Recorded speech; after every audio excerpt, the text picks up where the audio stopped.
এই ভিডিওতে আমরা একটি মডেম এবং রাউটারের মধ্যে পার্থক্য সম্পর্কে কথা বলবো। কারণ অনেকেই আসলে মডেম এবং রাউটারকে একই জিনিস বলে মনে করেন। একটি নেটওয়ার্কে এই দুটি ডিভাইস পৃথক পৃথক ভূমিকা রাখে। আপনি যদি আপনার বাড়ি বা ব্যবসায়িক প্রতিষ্ঠানে ইন্টারনেট চান, তবে আপনার একটি মডেম থাকতে হবে। মডেম এমন একটি ডিভাইস যা আপনার বাড়ি বা ব্যবসা প্রতিষ্ঠানে ইন্টারনেট এনে দেয়। আপনাকে ইন্টারনেট অ্যাক্সেস দেওয়ার জন্য একটি মডেম আপনার আইএসপি এর সাথে একটি নিবেদিত সংযোগ স্থাপন করে এবং পরিচালনা করে। আপনার মডেম রাখার কারণ হলো কম্পিউটার এবং ইন্টারনেটে ব্যবহৃত দুটি ভিন্ন ধরনের সংকেত।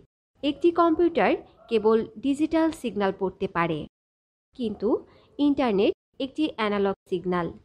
ইন্টারনেট থেকে অ্যানালগ ডাটা আসার সাথে সাথে মডেম অ্যানালগ সংকেতগুলোকে ডিজিটাল সংকেতে রূপান্তরিত করে বা ডেমুলেট করে, যাতে কম্পিউটার এই সংকেতগুলো বুঝতে পারে। ইন্টারনেটে ডাটা দেওয়ার সময় কম্পিউটার থেকে বহির্গামী ডিজিটাল সংকেতগুলোকে মডিউল করে অ্যানালগ সিগন্যালে রূপান্তর করে এবং এইখানে আমরা মডেম শব্দটি পাই। মডেম অর্থ মডুলেটর ডিমডুলেটর। এখন সব জায়গায় মডেমের পরে একটি রাউটার ব্যবহার হয়। বর্তমানে বিভিন্ন ধরনের রাউটার রয়েছে যা একই সাথে মডেমের কাজ করে থাকে। আমরা বাসায় বা ছোট অফিসে যে রাউটারটি ব্যবহার করি তা আমাদের বেশিরভাগ সবার সাথেই পরিচিত। একটি রাউটার হলো আপনার বাড়ি বা ব্যবসা প্রতিষ্ঠানে সকল ডিভাইসে ইন্টারনেট সংযোগ শীট রাউটিং করে বা পাস করে।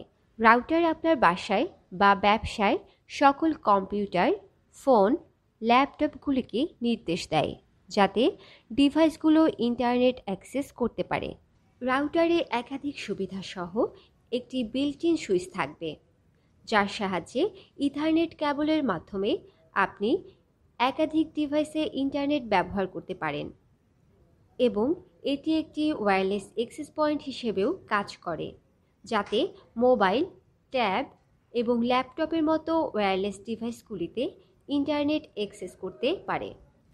আপনি যদি শুধুমাত্র একটি নির্দিষ্ট ডিভাইসে ইন্টারনেট ব্যবহার করতে চান, তাহলে মডেম ব্যবহার করে ইন্টারনেট অ্যাক্সেস করতে পারেন।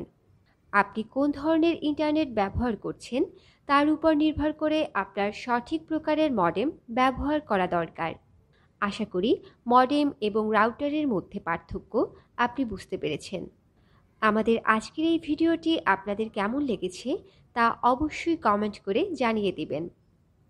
আপনাদের লাইক, শেয়ার এবং কমেন্ট আমাদের এগিয়ে যাওয়ার অনুপ্রেরণা। ধন্যবাদ।